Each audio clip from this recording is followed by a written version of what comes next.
dessa palavra é as lições das viúvas. Eu estava meditando sobre esse tema das primícias. O pastor Rubem já tinha falado comigo que queria que eu ministrasse uma palavra. E eu comecei a meditar. E o Senhor me levou a meditar sobre a vida de 3 viúvas na Bíblia. E geralmente a história dessas viúvas são mencionadas sempre que se ministra sobre ofertas. E Deus me levou então a ver algumas lições que nós podemos tirar da história dessas viúvas. Amém? A primeira delas é a viúva de Sarepta e está em 1 Reis, capítulo 17. Vamos ler a partir do versículo 2. Depois veio a palavra do Senhor a Elias: retira-te daqui, vai para o oriente e esconde-te junto ao ribeiro de Querite, que está a leste do Jordão. Beberás do ribeiro, e eu ordenei aos corvos que ali te sustentem. Assim foi Elias e fez conforme a palavra do Senhor. Foi e habitou junto ao ribeiro de Querite, a leste do Jordão. Os corvos lhe traziam pão e carne pela manhã, como também pão e carne ao anoitecer, e bebia do ribeiro. Passado alguns dias, porém, o ribeiro secou, porque não tinha havido chuva na terra. Então veio a ele a palavra do Senhor, dizendo: levanta-te, vai a Sarepta, que pertence a Sidom, e habita ali. Ordenei a uma mulher viúva ali, que te sustente. Então ele se levantou e foi a Sarepta. Chegando à porta da cidade, estava ali uma viúva apanhando lenha. Ele a chamou e lhe disse: traze-me, peço-te, num vaso um pouco de água para eu beber. Verso 11. Indo ela a buscá-la, ele a chamou e lhe disse: traze-me também um bocado de pão na tua mão. Porém, ela respondeu: tão certo como vive o Senhor, teu Deus, nada tenho cozido. Há somente um punhado de farinha numa panela e um pouco de azeite numa botija.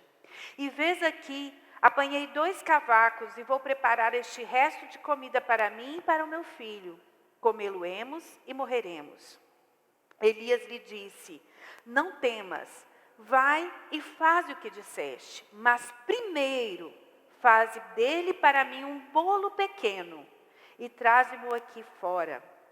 Depois farás para ti mesmo e para o teu filho, porque assim diz o Senhor, Deus de Israel: a farinha da tua panela não se acabará e o azeite da tua botija não faltará até o dia em que o Senhor fizer chover sobre a terra. Foi ela e fez segundo a palavra de Elias. Assim comeram ele, ela e a sua casa muitos dias. Vamos parar aqui.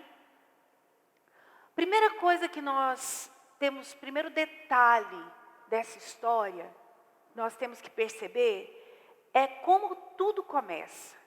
E aqui tudo começa no riacho de Querite, um ribeiro chamado Querite. Elias estava lá, sendo sustentado por Deus, os corvos levavam alimento e ele bebia água.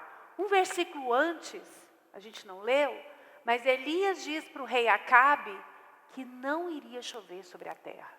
Então não havia água. E aquele riacho estava ali fluindo. Elias então ficou ali durante um tempo, sendo sustentado naquele lugar, bebendo daquele riacho, mas de repente o riacho secou. Olha aí para a sua Bíblia, versículo 2. Veio-lhe a palavra do Senhor dizendo: retira-te daqui, vai para o lado oriental e esconde-te junto à torrente de Querite. Agora olha o versículo 7. Mas, passados dias, a torrente secou, porque não chovia sobre a terra. Quando o riacho secou, Deus deu então uma palavra para Elias, uma segunda palavra, que está lá no versículo 8. Então veio a ele a palavra do Senhor dizendo: levanta-te, vai a Sarepta, porque eu ordenei uma viúva para te sustentar lá. Aparentemente, quando o riacho seca, é uma coisa ruim, sim ou não? É uma coisa ruim. Você pensa, meu Deus, e agora? O que eu tinha planejado, esse ano de 2020, literalmente foi o riacho de Querite que secou. Sim ou não? Tudo que nós planejamos no ano de 2020. Viagens, férias, investimentos, tantas coisas, né? Nós planejamos nesse ano de 2020, mas de repente o riacho secou. Sim ou não? Parece uma coisa ruim? Parece sim.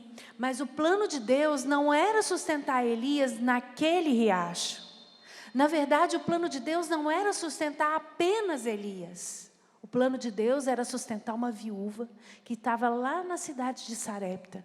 Sustentar ela e toda a sua casa. Então, quando o riacho secou, aquilo parecia ser muito ruim. Mas, na verdade, fazia parte do plano de Deus.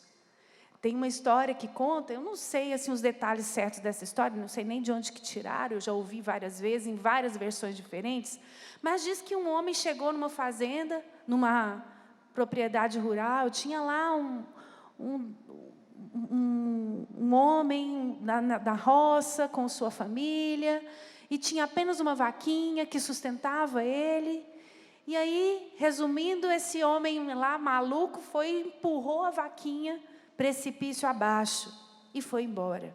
Muitos anos depois, quando ele voltou, que ele foi procurar, saber a notícia, pensou que o dono da vaquinha tinha morrido com sua família, talvez morrido de fome. Chegou lá, topou uma grande fazenda, muito próspera, e perguntou: eu vim aqui procurar o senhor José da Vaquinha. Não, o senhor José da Vaquinha está para o exterior, está lá para França, Paris, fazendo uma turnê na Europa, um passeio na Europa. Aí ele, não deve ser a mesma pessoa, não. O que eu estou falando é um que tinha uma vaquinha. Não, é esse mesmo. Veio um cara maluco aqui, empurrou a vaquinha dele do precipício, aí por causa disso ele foi vender a carne, e negociou a carne, e ganhou muito dinheiro, e depois ganhou mais, e investiu. Hoje ele tem essa grande fazenda, mas agora ele está passeando no exterior. Então, aquilo que parecia ruim, moral da história, aquilo que parecia ruim, na verdade, foi uma oportunidade de prosperidade na vida daquele homem.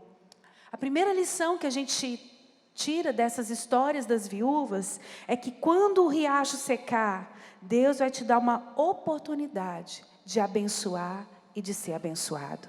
Repita comigo: quando o riacho secar, é uma oportunidade. Nesse ano de 2020, nós experimentamos isso na área financeira. Mesmo, passamos por causa da pandemia, nosso campo ficou fechado muitos meses. Nós não sabíamos o que ia acontecer, mas dali Deus fez surgir uma oportunidade para nós. Primeiro, Deus nos deu a oportunidade de abençoar pessoas, de ofertar na vida das pessoas. E depois Deus também nos deu a oportunidade de abrir um novo empreendimento, de ampliar o nosso empreendimento, coisa praticamente impossível se você pensar pela lógica. Enquanto estava por aí todas as empresas em dificuldade, muitas fechando, nós estávamos investindo e crescendo financeiramente, porque Deus nos dá oportunidades. Se o seu riacho secou, meu irmão, não fique triste, não fique desesperado, confia, Deus vai te dar uma oportunidade. Amém? Já no versículo 9, olha aí para a sua Bíblia, preste atenção. Levanta-te, vai a Sarepta, que pertence a Sidom, e habita ali. Ordenei a uma mulher viúva, que ali te sustente. Então ele se levantou, foi a Sarepta. Chegando à porta da cidade, estava ali uma viúva apanhando lenha. Ele a chamou e disse: traz um bolo para mim? Olha só, o que ele diz? Muita gente pensa, não, aí Elias pediu para ela um bolo. Não, primeira coisa que Elias pediu para ela foi água. E o segundo aspecto aqui dessa história que eu quero mostrar para você é essa questão da água e do bolo. Eu quero te dizer que a água ali já era valiosíssima. Porque a água, ela estava em época de seca. O próprio riacho lá de Querite já tinha secado. E a água, ela tinha muito valor. E você vê pela história que a mulher imediatamente foi buscar a água. Olha só, versículo 11. Indo ela a buscar a água. Ela foi a buscá-la. Ele a chamou e lhe disse. Então, ela já estava indo buscar água. Deus disse para Elias, eu já ordenei para uma viúva. Então, quando Elias chegou e pediu a água, ela já estava preparada. Ela foi buscar água. Ela já sabia que ela tinha que buscar água. A água ali era valiosa, já era uma coisa muito importante. E ela foi lá. Só que aí vem o plus. Aí vem o a mais. Veio a água, mas na hora que ela estava indo buscar a água, Elias disse, ei, peraí. Traz também um bolo para mim. Traz algo para eu comer. O bolo pequeno, na verdade, ali, a palavra no original significa algo insignificante. Algo pequeno. E a resposta dela para ele foi que ela não tinha nada. O que ela tinha, um pouquinho de farinha, ela ia comer, ela e o filho dela iriam morrer. Aquilo, na verdade, para ela era algo tão insignificante, que para ela não era algo para ela dar para o profeta. A água, sim, era valiosa, mas o bolo era nada, era insignificante. Mas foi aquele bolinho pequeno que fez toda a diferença. Porque foi aquele bolinho pequeno, a condição para o milagre acontecer. Não foi a água que ela já estava preparada. Eu quero dizer para você que muitas vezes nós já estamos preparados para dar o nosso dízimo. Nós já estamos preparados, como o pastor Rubens aqui contou, até para dar determinado valor de oferta, mas Deus, Ele vai te desafiar com algo além. E detalhe, tinha que ser primeiro para o profeta. Ele não pediu para ela dar toda a farinha que ela tinha para ele. Ele falou, faz um bolinho pequeno e traz para mim. Então Elias lhe disse, não temas, vai e faz o que disseste, mas primeiro faze dele para mim um bolo pequeno e traze-me aqui fora depois. Depois fará para ti mesma e para o teu filho. A segunda lição que a gente recebe na história dessas viúvas é que você precisa ir além da água. Por mais insignificante que pareça, o bolo pequeno, a mais, é a condição para você ver o milagre. Vai além daquilo que é o óbvio, vai além daquilo que é o natural. A condição para você prosperar pode vir daquela questão que para você pode parecer algo insignificante, sem valor, que pode parecer que não vai fazer diferença nenhuma, mas é a condição para o milagre acontecer. Posso ouvir um amém? Mas lembre-se, deve ser primeiro para o profeta. Você primeiro faz o profeta. Por isso que nós cremos nesse princípio das primícias. Quando nós tivemos a revelação sobre as primícias, nós começamos não somente a primiciar no início do ano, como nós estamos fazendo, mas nós tomamos uma decisão na nossa casa de sempre tirar primeiro, antes de pagar qualquer conta, antes de fazer qualquer aplicação, antes de fazer qualquer coisa com o dinheiro, nós tirarmos a parte dos dízimos, das ofertas, e no início do ano, as nossas primícias.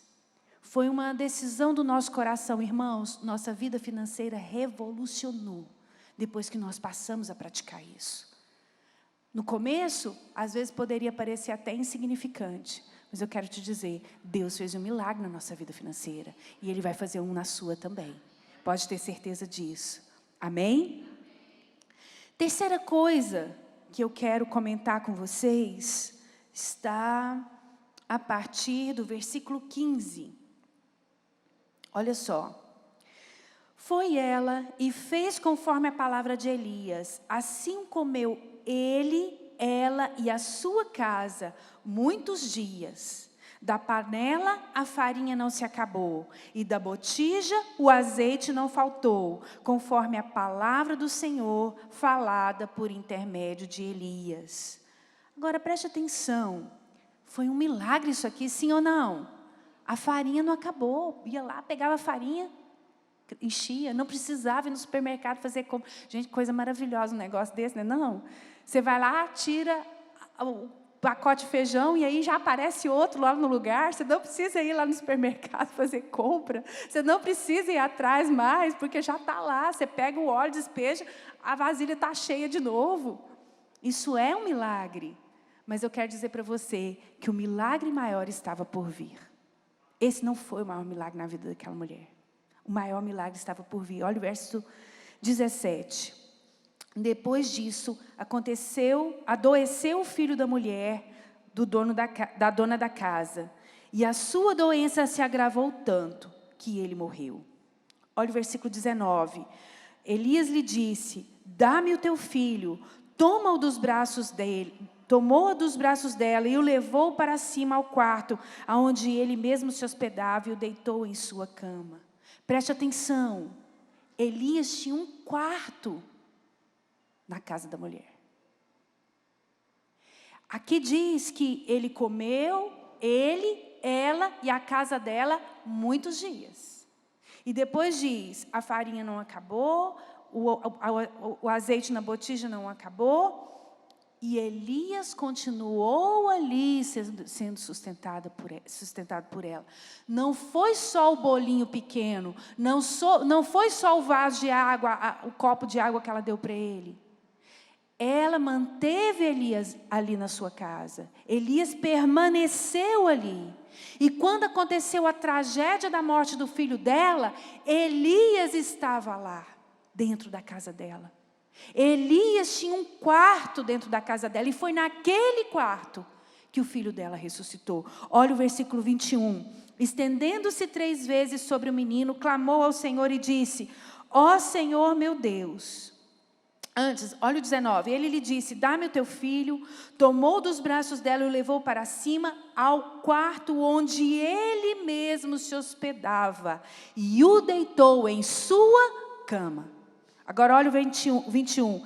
Estendendo-se 3 vezes sobre o menino, clamou ao Senhor e disse: ó Senhor meu Deus, rogo-te que faça a alma deste menino tornar a entrar nele. O Senhor atendeu à voz de Elias, e a alma do menino tornou a entrar nele e reviveu. Sabe, irmãos, há pessoas que experimentam milagres, mas depois de praticar os princípios, até recebe o milagre, ela deixa. Ela abandona os princípios. Aquela mulher, ela continuou sustentando Elias. Ela permaneceu praticando aquele princípio. Eu imagino, a Bíblia não diz isso, mas eu imagino que na hora que ela ia lá, cozinhava o arroz, fazia o feijão e chamava: gente, o almoço está pronto. Ela ia lá e fazia o prato do profeta e entregava para ele primeiro.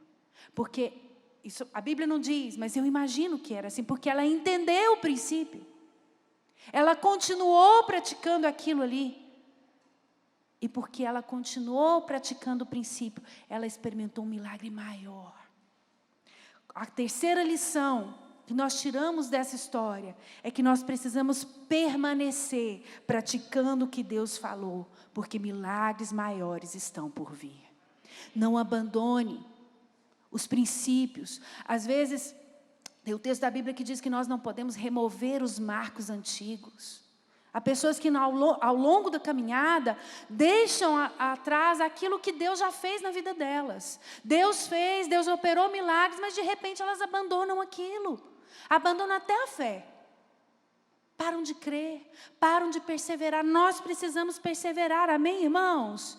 Olha só, 1 Coríntios 2,9 diz assim, como está escrito: nem olhos viram, nem ouvidos ouviram, nem jamais penetrou em coração humano o que Deus tem preparado para aqueles que o amam. Você ama a Deus? Continue praticando os princípios que Deus colocou na sua vida. Não pare de praticar, não pare de praticar, não desfaleça, permaneça, porque milagres maiores estão por vir. Não desista. Tem uma outra história de uma pessoa que estava lá a 1 metro do chão, no escuro, não enxergava, e achou que tinha que desistir. E quando ela olhou para baixo, ela estava já perto do chão. Uma outra história que eu ouvi também muito interessante, de um homem que comprou uma mina, cavou, porque diz que lá tinha muito ouro, procurou ouro, não achava o ouro, mas desistiu, vendeu a mina, foi embora. O que comprou, cavou 1 metro e achou o ouro. O anterior, quando viu a reportagem, não acreditou. Mas como? Eu cavei lá durante anos, não achei nada. Pois é, o novo comprador cavou só 1 metro. Na hora que ele cavou ali 1 metro, achou o ouro. Então, não desista, você está a 1 metro do chão. Não desista. Às vezes você está pensando que está longe ainda, está difícil de alcançar. Mas, na verdade, está mais perto da vitória. A cada dia que passa, você está mais perto do milagre maior que Deus vai fazer na sua vida. Amém? Então, permaneça praticando. Fala comigo, permaneça praticando. Fala para o seu irmão do lado, permaneça praticando. Amém. 2 Reis, capítulo 4.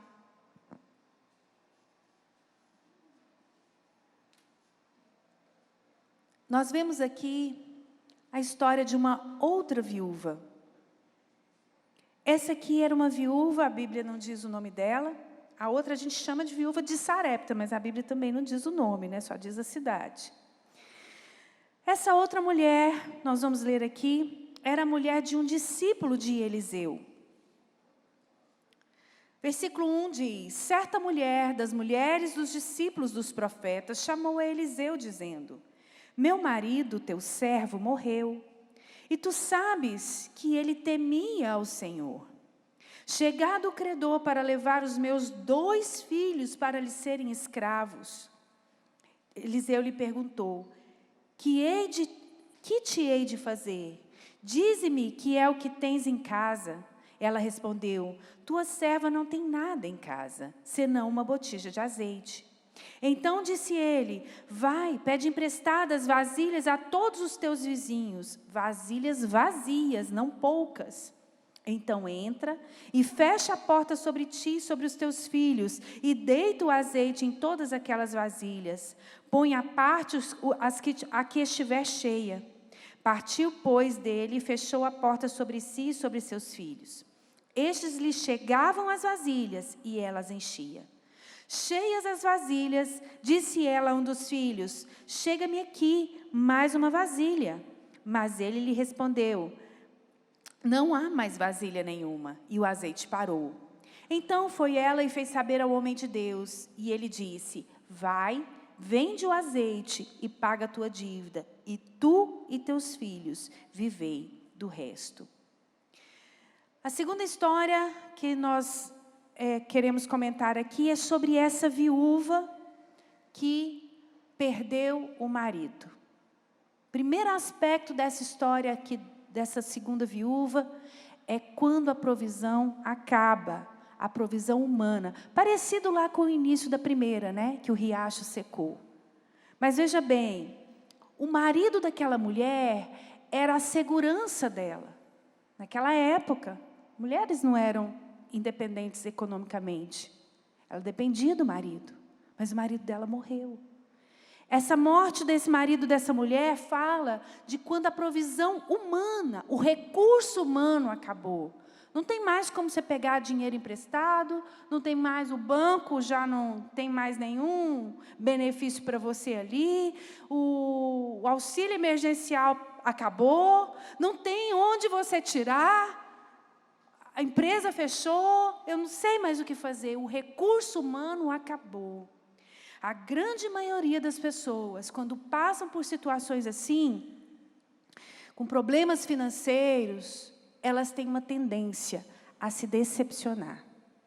E elas têm uma tendência a se sentir abandonadas por Deus. Foi isso que aconteceu com essa mulher. Ela estava se sentindo abandonada. E ela chegou no profeta, então, ela chegou em Eliseu e disse: olha aqui, eu estou com um problema. Meu marido morreu. E agora? Eles vão levar meus filhos. Meus filhos vão ser escravos. Quando ela chegou no profeta, se sentindo abandonada, se sentindo desprezada, o que ela queria? Ela queria uma resposta do profeta, do homem. Quando a provisão acaba, muitas pessoas querem resposta de homens.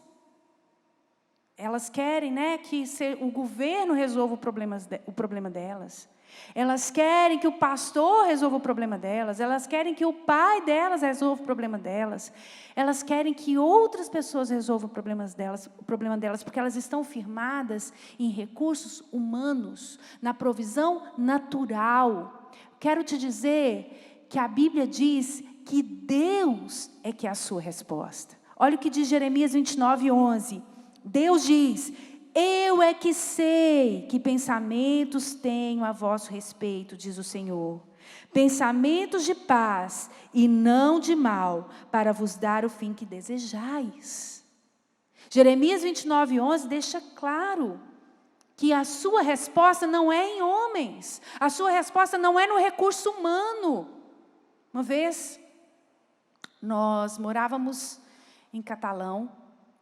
Estávamos construindo o nosso campo. Primeiro campo que a gente construiu lá em Catalão.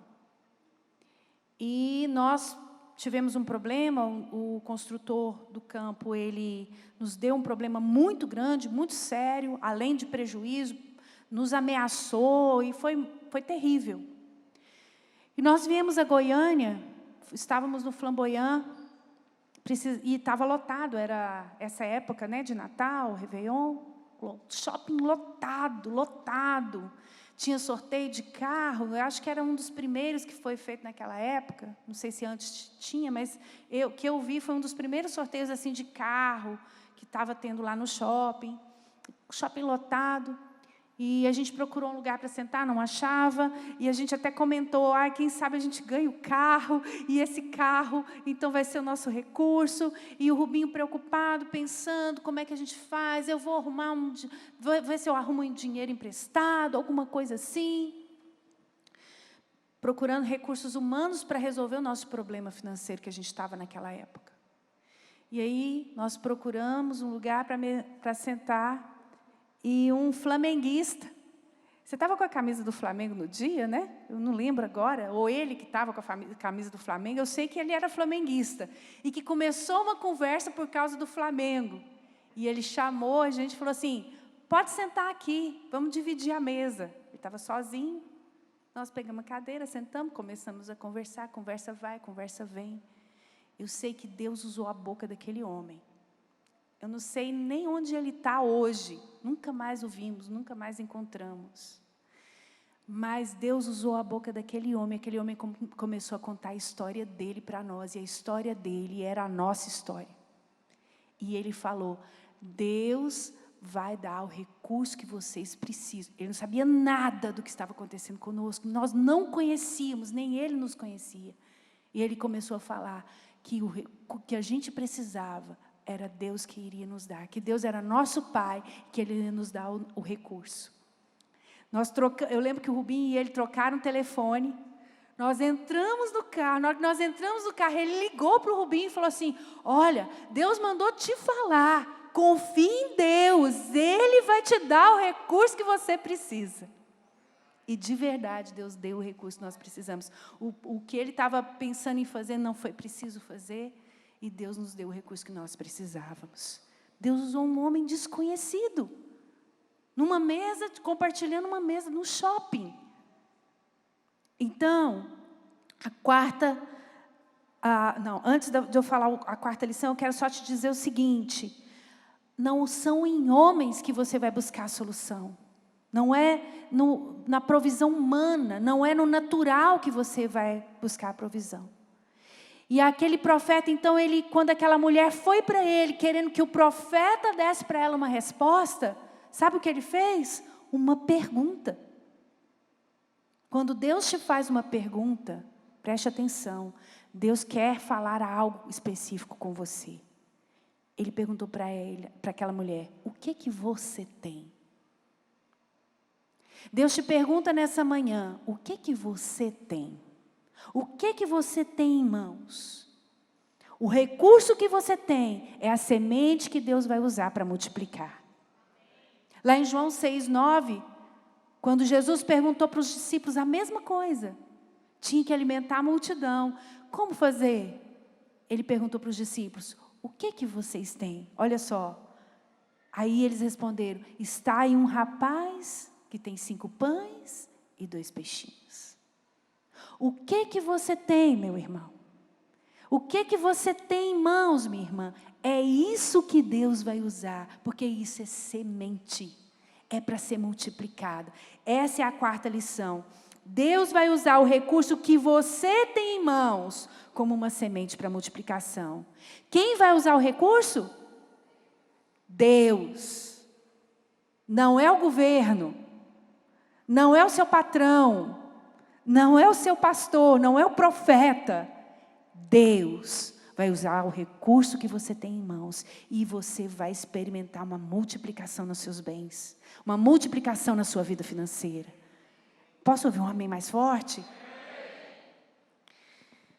Outro aspecto da vida dessa viúva que eu queria comentar com vocês é sobre as vasilhas. Quanto mais vasilhas, mais azeite.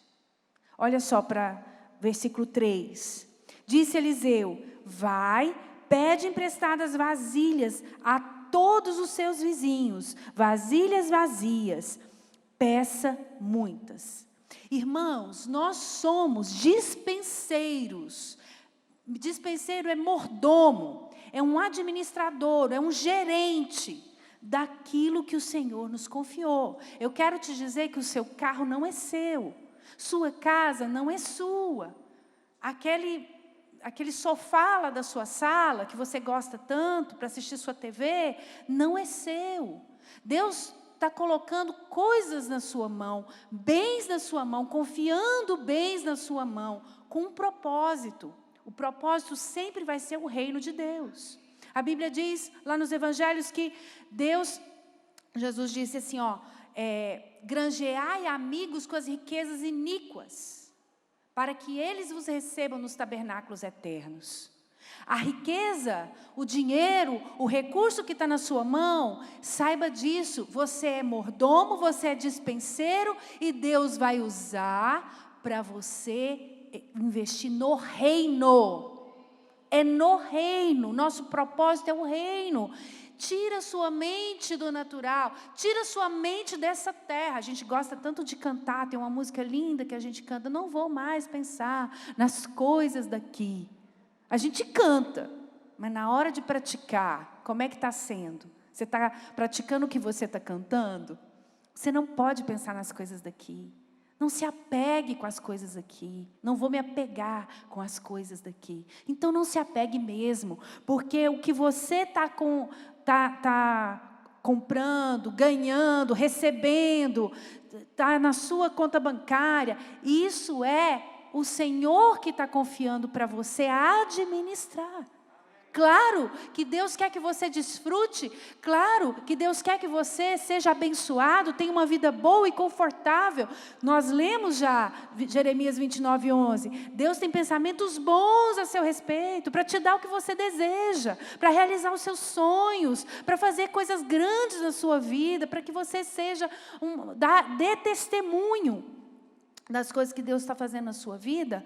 Mas aquele azeite ali, ele tinha um propósito, estava na mão da viúva, mas com um propósito. O Senhor confia coisas na sua mão, primeiro, para que o reino de Deus seja propagado, para que o evangelho seja pregado, e segundo, para abençoar quem está ao seu redor.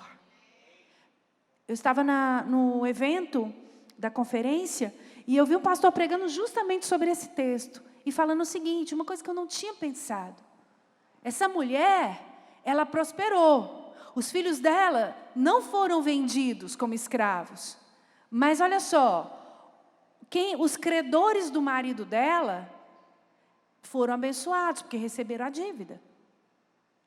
E as pessoas da cidade também foram abençoadas, porque o azeite não acabou. Imagina as vizinhas. Você acha que as vizinhas que emprestaram as vasilhas também não foram abençoadas? Nem que seja um presentinho, um bolinho, né? Deve ter ganhado. Com certeza ela abençoou os vizinhos. O azeite da panela dela vendeu e foi suficiente para pagar as dívidas e para ela viver o resto da vida dela.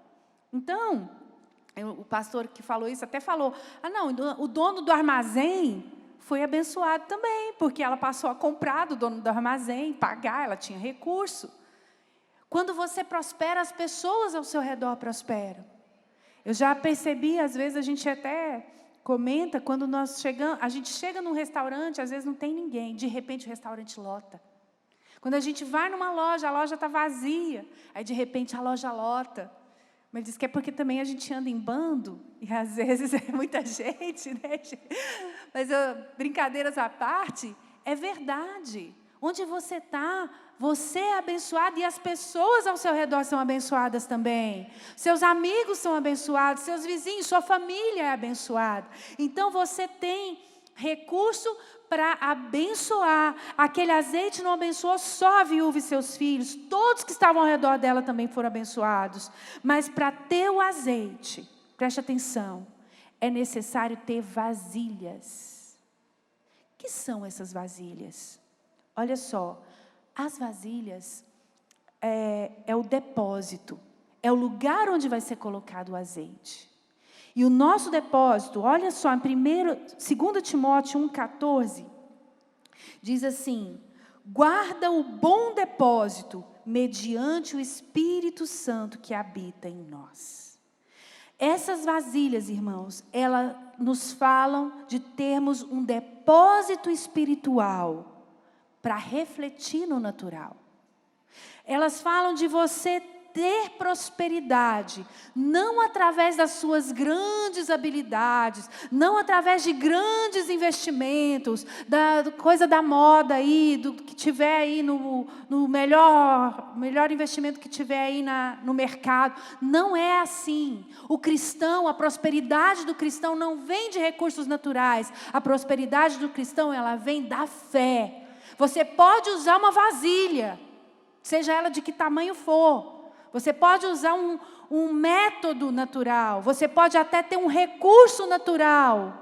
Mas a prosperidade, ela não vem por causa daquele recurso. A prosperidade não vem por causa daquele método, por causa da sua habilidade, ou do seu conhecimento do mercado financeiro, ou do seu conhecimento no empreendimento, na sua profissão, ou do que você estudou. A sua prosperidade vem por causa da sua fé. A sua fé é o depósito para que Deus possa colocar as coisas naturais e prosperar a sua vida. A quinta lição é que a quantidade de vasilhas, que é a sua fé, que é o seu depósito espiritual, vai determinar a quantidade de azeite que você vai ter. Quanto mais eu creio. Pastor Rubens mencionou uma coisa aqui interessante. Muitas pessoas não leem a Bíblia, não têm revelação. E por isso elas têm pouco azeite. E por isso elas têm pouco recurso. Mesmo que a conta bancária delas esteja com muitos zeros lá, mas ela não desfruta do que ela tem. Porque prosperidade é você desfrutar do que você tem. Não é você ter, é você desfrutar. Quando você busca em Deus e aumenta o seu depósito de fé, aumenta a quantidade de vasilhas que tem, você vai receber mais, tanto no material quanto no espiritual. É óbvio, isso é claro. Eu não conheço as pessoas, quando eu vejo as pessoas se convertendo, é natural até você ver a pessoa crescer financeiramente. Por quê? Porque o depósito de fé dela vai aumentando e aquilo reflete no natural. A quantidade de vasilhas vai aumentando e aquilo reflete no natural. Na história, as vasilhas acabaram, mas eu quero te dizer que não precisa acabar. Cada dia você pode continuar mais. Como que eu produzo mais vasilha? No quarto. Você vê que aquela mulher levou a botija de azeite que ela tinha para o quarto dela. Ela fechou a porta do quarto. Isso fala de você ter um relacionamento com Deus. Você quer prosperar na sua vida financeira, mas não tem outro caminho. Tudo começa lá dentro do seu quarto, no seu relacionamento a sós com Deus. O que Deus falou para o pastor Rubens foi porque ele estava num relacionamento com Deus, buscando a Deus. Nós compramos a sorveteria, nós já contamos isso aqui. Nós fizemos um jejum bem no meio da pandemia, sem saber o que fazer, campo fechado, sem recurso. E nós começamos a orar e decidimos, vamos fazer um jejum para Deus falar conosco. E começamos a jejuar e orar, jejuamos 3 dias. E aí, depois que finalizamos o jejum, eu perguntei para ele, Deus falou com você? Ele, não. Deus não falou comigo, mas vai falar. Deus vai falar. Estou em paz. E aí, não me lembro se foi no dia seguinte, ou 2 dias depois, um irmão que estava aqui outro dia, nos visitando, mandou uma mensagem falando, tive um sonho com vocês. Assim, assim, assim, descreveu a sorveteria. Sabe o que ele descreveu até? O pessoal da igreja sentado no deck. Não tinha deck, mas ele falou que tinha uma área e o pessoal da igreja estava sentando lá, lanchando e conversando, e que era como se fosse um point da igreja. E, de fato, isso aconteceu. E acontece. Os irmãos frequentam lá, né, e outras pessoas também. Mas o que eu digo para vocês tudo começou lá atrás, num relacionamento com Deus. Nós pedimos a Deus uma direção. Nós fizemos um jejum buscando a Deus uma direção. Eu sempre gosto de perguntar, tem pessoas que falam assim, eu já tentei de tudo, eu já procurei tudo. Você já jejuou quantos dias? Você já jejuou, fez um jejum aí de quantos dias? Só na água? Ou só uma refeição por dia? Você já fez um jejum de 21 dias, de 40 dias, só pão e água? Não estou dizendo que você tenha que fazer só pão e água. Mas eu estou dizendo o seguinte, você fala que já tentou de tudo, será que tentou mesmo? Será que você buscou Deus mesmo? Será que você buscou a quantidade de vasilhas realmente que precisava? Ou, de repente, pararam as vasilhas e você deixou de procurar vasilhas? Como que vai multiplicar esse azeite se não tiver vasilhas? Como que vai multiplicar o azeite se você não tiver fé no seu depósito espiritual? Fecha na porta do seu quarto. Entra lá para o quarto. Vai orar. Vai buscar a Deus. Deus vai te dar a resposta que você precisa. Amém? A última história da viúva que eu quero compartilhar com vocês é da viúva pobre diante do gasofilácio. Eu quero dizer para os irmãos que Deus já tinha me falado que eu iria falar sobre essa viúva, mas não me falou o que exatamente. E aí o pastor Jonathan ministrando aqui, tem o quê? 2 domingos? 2 domingos, né? O pastor Jonathan ministrando, eu estava lá no meu culto online, assistindo de casa do culto online, né? E o pastor Jonathan ministrando, e Deus usou o pastor Jonathan para acrescentar essa lição dessa viúva. Vamos ler Marcos capítulo 12, versículo 41. Quantos acharam? Diga achei. Só a Nayara achou?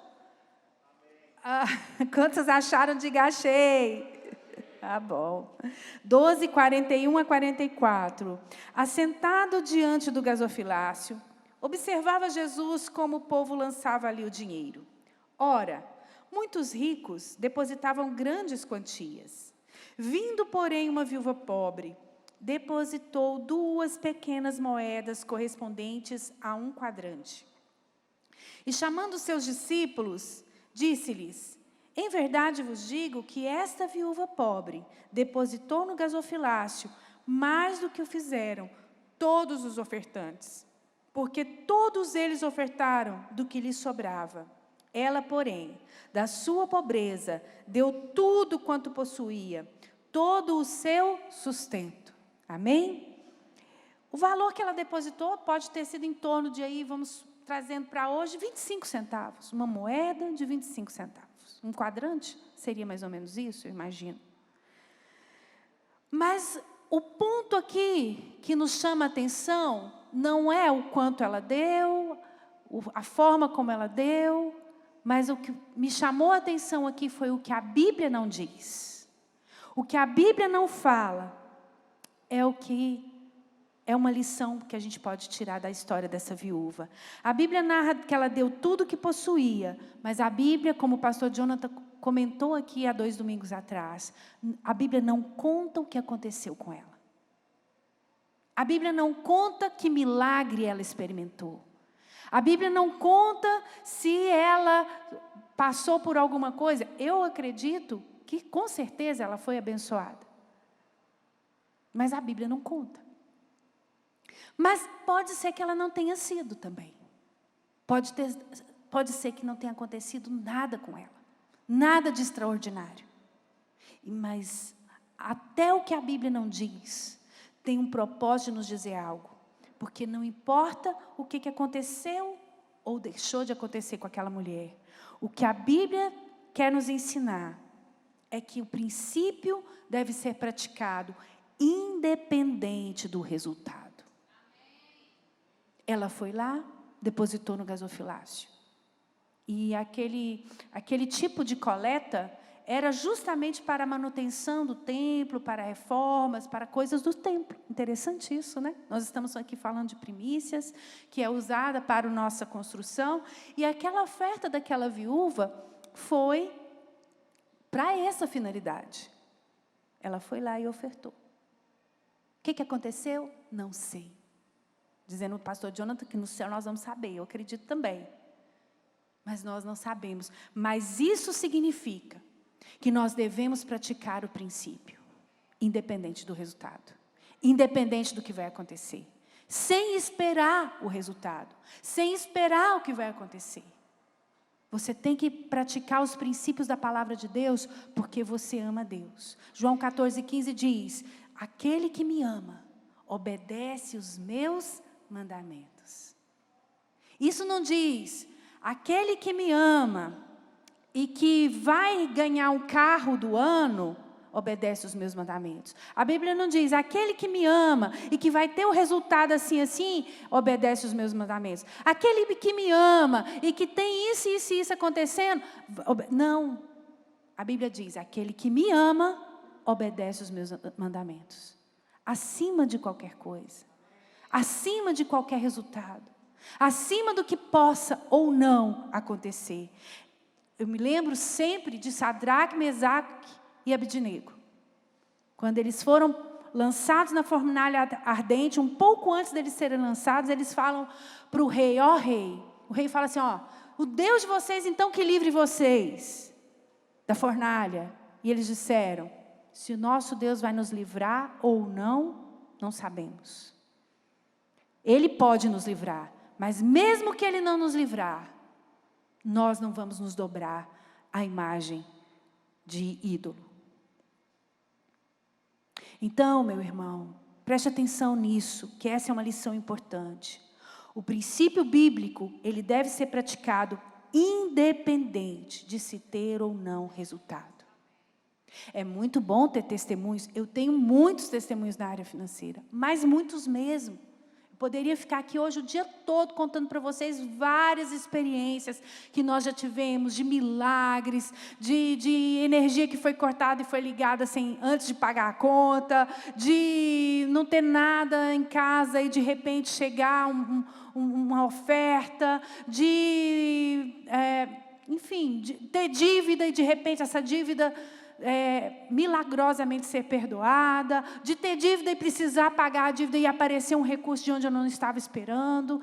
Todos esses testemunhos eu posso contar para vocês. De ganhar um carro, ganhei um carro, de ganhar coisas assim, extraordinariamente. Sim, ter testemunhos é bom, mas você tem que ser movido não pelo resultado, não pelo bom testemunho, não por algo extraordinário. Você tem que ser movido por amar a Deus e obedecer a sua palavra.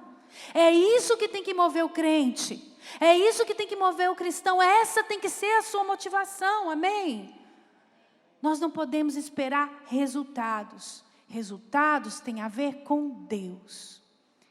E o resultado, ele precisa vir de Deus. A nossa parte é obedecer. A nossa parte, irmãos, é crer. A sua parte é crer nas promessas de Deus. Lá em Hebreus 11, fala dos heróis da fé. Mas o mais forte do capítulo de Hebreus 11 é o final do capítulo, que mostra quando os heróis da fé, que foram cerrados ao meio, degolados, crucificados de cabeça para baixo, foram dilacerados por feras. Esses heróis morreram sem receber a promessa. Sabe o que isso significa? Que o resultado para eles não importava. Eles estavam ali para obedecer. Os mártires, você pensa assim, eles são fracassados, porque morreram, foram martirizados. Ao contrário, eles terão grande glória no céu. Serão glorificados, sabe por quê? Porque permaneceram crendo. Mesmo que você não esteja vendo o resultado, meu irmão. Talvez você pense assim, mas eu dei a minha oferta de primícias lá em janeiro e não aconteceu nada comigo em 2020. Primeiro eu quero te dizer, você está sendo muito ingrato. Porque só de nós estarmos chegando agora, nesse final de 2020, aqui, sãos, saudáveis, tendo, vida, tendo tantas coisas, porque nós somos guardados por Deus num ano de pandemia mundial, de crise mundial. Deus nos guardou. Nós precisamos ser gratos a Deus. Mas ainda que você não tenha visto nada sobrenatural, ainda que você não tenha visto nenhum milagre extraordinário, permaneça, obedeça. O seu amor a Deus está ligado à sua obediência. O seu amor a Deus é que tem que ser o seu foco. Não tenha foco errado. Tantas pessoas são movidas pelo foco errado. Porque tem ganância. Querem enriquecer. Querem usar os métodos naturais, os métodos terrenos. Meu irmão, foca em Deus, em obedecer a palavra de Deus, em cumprir os princípios da palavra de Deus. É esse o seu foco, é esse o seu alvo. Seguir a Cristo, fazer o que Cristo te mandou fazer, cumprir o que Deus falou para a gente fazer, para prosperar. Você tem que ser movido por fé, por obediência à palavra de Deus. Eu quero encerrar lendo um texto que está em Colossenses, capítulo 3. Colossenses, capítulo 3, a partir do versículo 15. Diz assim: seja a paz de Cristo o árbitro em vosso coração, a qual também fostes chamados em um só corpo, e sede agradecidos. Habite ricamente em vós o dinheiro, a conta bancária, a frota de carros. Não, habite ricamente em vós a palavra de Cristo.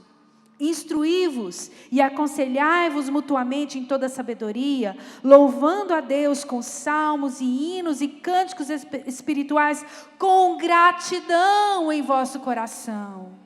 E tudo o que fizerdes, seja em palavra, seja em ação, fazei-o em nome do Senhor Jesus, dando por Ele graças a Deus Pai.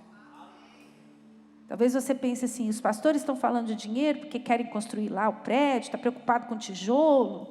Essa nunca foi a nossa preocupação. Sabia disso? Essa nunca foi a nossa preocupação. Nunca foi a nossa motivação de nenhum dos pastores aqui. Eu falo em nome deles. Tenho certeza, os conheço pessoalmente. Nem dos líderes, nenhum dos nossos líderes tem esse coração. Sabe por que nós estamos ensinando esses princípios para vocês, irmãos? Porque são princípios para fazer vocês prosperarem. Não era Elias que precisava da oferta da viúva de Sarepta. Era a viúva de Sarepta que precisava de provisão. Porque Elias já estava lá no riacho de Querite. O riacho secou, mas Deus podia abrir até um mar para Elias. Não era ele, era ela. Foi por causa dela. Não era a mulher do discípulo de Eliseu, a viúva do discípulo de Eliseu. Não era Eliseu que precisava ser abençoado com aquele azeite. Eliseu não recebeu uma gota do azeite que foi multiplicado, sabia disso? Mas era aquela mulher que precisava. Era a viúva de Sarepta que precisava que o filho dela ressuscitasse.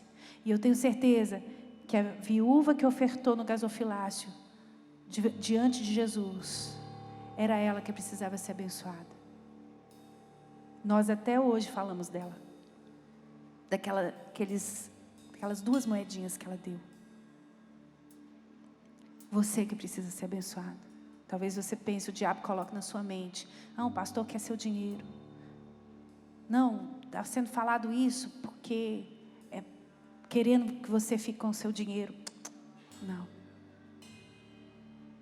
Tudo isso está sendo ensinado para que você cresça e você prospere e experimente os milagres do Senhor. Pastora, mas e se o milagre não aconteceu ainda? Continue crendo e praticando os princípios. Para encerrar, a oferta de primícias não é um negócio com Deus. A oferta de primícias é apenas uma oferta de gratidão. Como nesse texto que nós acabamos de ler aqui de Colossenses. É um reconhecimento que o meu Deus me sustenta. Quando eu oferto, quando eu dizimo, quando eu dou minha oferta de primícias, quando eu presenteio alguém, quando eu faço algo, faço uma doação de cesta ou de qualquer outra coisa, eu estou fazendo aquilo porque eu sou abençoada. Porque Deus me deu condição de fazer. E eu já ofertei sem ter condições. Nós já fizemos consórcio para ofertar. Sabe esses consórcios de amigos? Junta 10 amigos, paga todo mês. Nós fizemos um consórcio para dar uma oferta para o nossos casais de pastores. Nós levamos numa época, irmãos, que nós não tínhamos condição nenhuma. Nós não tínhamos condição de comprar marmitex na esquina. Nós fizemos um consórcio, levamos ele no restaurante, que na época era o restaurante mais caro de Goiânia. Entregamos a oferta, ele não queria nem receber. Não, pelo amor de Deus. Na hora de pagar a conta, o Rubim pegou a conta do garçom. Ele, não, Rubim, pode deixar que eu pago. Ele falou, não, pastor, nós estamos aqui para honrar vocês. Nós fizemos isso, não tínhamos condição. Não estou falando para ninguém fazer isso aqui, amém? Não estou dizendo para você fazer, mas eu estou dizendo que eu tenho praticado princípios. Talvez você olhe para a gente hoje e pensa, pastor é advogado, pastor é dono do campo, tem isso, tem aquilo. Irmãos, nós sabemos de onde nós viemos e onde nós começamos. Mas a prática de princípios nunca foi negociada para nós. Nunca foi negociável. Nunca. Nunca deixamos de praticar os princípios da palavra de Deus. O que nós temos hoje e o que nós vamos ter amanhã, e eu creio que nós ainda vamos experimentar mais e mais milagres nessa área. Eu quero dizer para vocês, é só fruto da perseverança e da obediência do que Deus falou conosco.